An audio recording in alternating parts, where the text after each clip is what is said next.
how to delete paid work account. So here on the paid work app, if you want to delete your paid work app right here, so there could be a lot of reason, I believe. So if you, let's say you don't use the app anymore, or you have any concerns or problem with the app, that's none of my business. But here I'll be showing you how to delete your paid work account.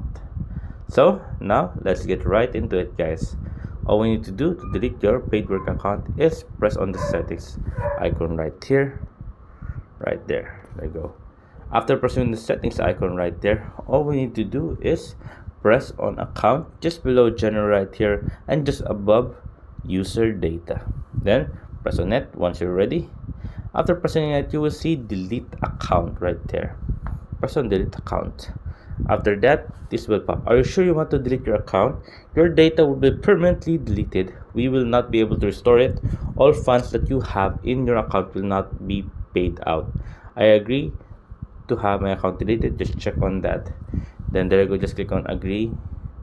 Agree, go ahead when you want to delete it. And no, take me back if you don't want to delete it. Depending on you. But let's say you want to delete it. Just click on agree.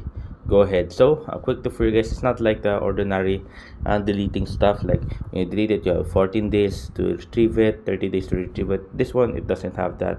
So once you delete on it, watch, once you delete it, account has been deleted, you have been logged out. Please try again later. There you go. As you can see, there's a lot of pop outs. So now you can't recover your paid account anymore. So yeah, that's the problem with that. When you delete it, you won't be able to recover it.